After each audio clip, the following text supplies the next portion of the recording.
Soal pengusutan kematian aktivis pelabuhan Ermanto Usman, lebih lengkap kita berbincang dengan anggota Komisi 3 DPR, Safarudin yang telah bergabung bersama kami di Kompas Petang. Selamat petang, Bang Safarudin. Selamat petang Mas. Ini kan yang Dan para terbaru pemirsa.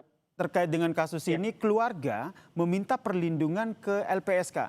Menurut Bang Safarudin sendiri, apakah ini artinya ada ancaman yang diterima oleh pihak keluarga?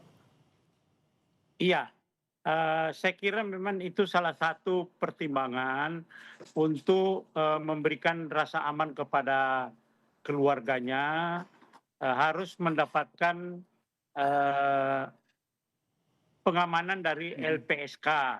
Jadi saya kira itu perlu untuk pengamanan LPSK, keluarganya supaya merasa tenang, merasa aman. Kalau masalah pengancaman kan nanti keluarganya yang lebih tahu itu apakah ada pengancaman. Walaupun memang tidak ada pengancaman juga boleh minta perlindungan kepada LPSK itu. Apakah ini juga berkaitan dengan apa yang disampaikan oleh keluarga bahwa perampokan ini tidak murni 100% perampokan, tapi ada dugaan pembunuhan di sana? Ya, saya kira itu salah satu masukan, salah satu pertimbangan bahwa eh, itu beliau ada latar belakangnya aktivis tentang masalah korupsi. Itu semua jadi masukan, tapi kan kita tidak boleh terperangkap di sebagai background aktivis itu. Tapi kan yang utama kan kita harus mengungkap dulu pelakunya siapa. Nah kan pertama kan nanti ada otopsinya itu.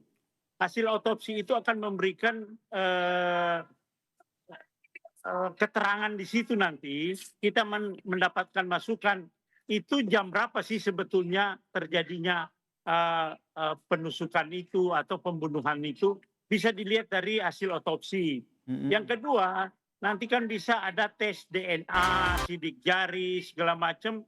Nah, yang lebih canggih itu kan pakai DNA. Tes DNA-nya kan perlu dicari nanti. Kemudian adalah rekam digital di handphonenya. Walaupun handphonenya hilang kan bisa juga diambil nanti percakapan satu hari, berapa jam sebelum terjadinya kejadian itu, atau berapa minggu sebelum itu bisa kita telusuri bagaimana rekam digital. Walaupun handphonenya hilang, tapi kan keluarganya tahu nomornya. Jadi bisa nanti kita mencari juga sumber informasi dari rekam digital itu. Tidak hanya handphone yang hilang ya Bang Safarudin, tapi kalau kita lihat yang juga menjadi kejanggalan keluarga, ini kunci mobilnya hilang tapi mobilnya tidak hilang. Nah, Anda melihat dengan kejadian seperti ini kaitannya seperti apa dengan kasus ini? Terlebih keluarga akhirnya melihat banyak kejanggalan dari dugaan perampokan yang terjadi. Ya, jadi memang semuanya kalau belum terungkap kan kita alternatif itu kemungkinan itu bisa saja. Ya seperti itu ada kejanggalan itu. Jadi kan ini bukan murni, kita juga polisi juga harus melihat bahwa ini tidak murni perampokan. Mungkin saja pembunuhan karena barang-barang kan banyak yang tidak hilang gitu ya.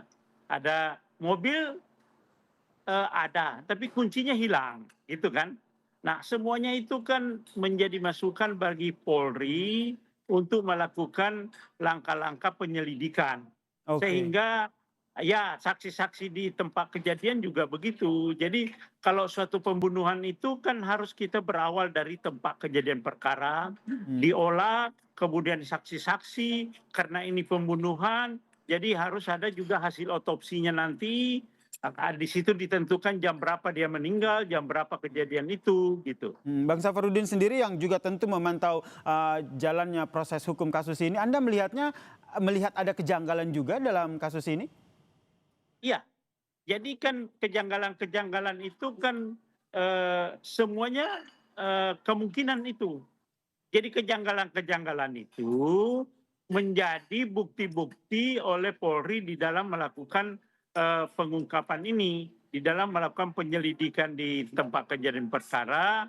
Semua keganjilan-keganjilan itu menjadi masukan menjadi pedoman untuk pengungkapan siapa sih pelakunya ini. Bisa di-tracking juga ini, nggak, setelah mendapatkan intimidasi, sebelumnya kan korban juga sempat mendapatkan intimidasi gitu, informasi dari pihak keluarga. Apakah background dari korban ini juga perlu ditelusuri begitu sehingga betul-betul polisi bisa men-tracking kasus ini betul murni perampokan atau jangan-jangan seperti yang disampaikan keluarga ada pembunuhan di sini, dugaan pembunuhan di sini. Betul, betul. Jadi itu salah satu masukannya. Salah satu.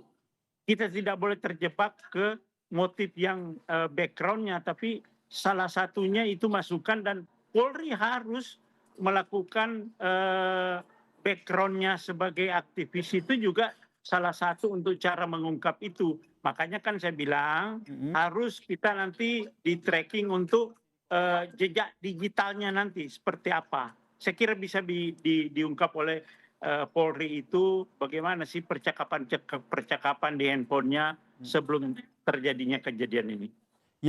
Menurut Anda yang menjadi poin penting dari pengusutan kasus ini oleh pihak kepolisian sembari kita menunggu hasil otopsi dan juga tes DNA, apa yang perlu dilakukan oleh polisi? Ya, itu jejak digitalnya juga harus kita ungkap di situ. Bisa kita tracking dari jejak digitalnya. Yang utama harus terungkap pelakunya siapa. Itu. Nah, setelah terungkap pelakunya, di situ akan jelas nanti motifnya apa. Apakah memang pembunuhan atau perampokan di situ. Tapi yang utama kan pelakunya harus kita ungkap dulu. Kemudian kalau kita lihat saat ini juga memang kita melihat background dari korban ini kan merupakan seorang aktivis begitu dan juga vokal menyampaikan kritik begitu. Apakah ini juga bisa dikatakan menjadi salah satu alat dari polisi untuk melakukan penyelidikan dari kasus ini? Ya, betul, betul. Jadi salah satu beliau itu background-nya adalah aktivis. Juga harus melakukan langkah-langkah masukan-masukan bahwa beliau kemungkinan terjadinya ada motif-motif tentang masalah beliau sebagai background-nya aktivis. Tapi kan kita tidak boleh hanya salah satu itu gitu ya.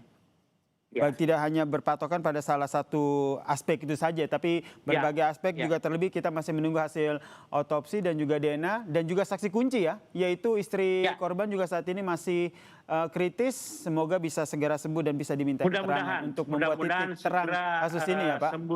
Baik, terima kasih Pak Safarudin telah berbagi perspektif dan informasinya di Kompas Petang. Salam sehat. Terima kasih banyak. Ya.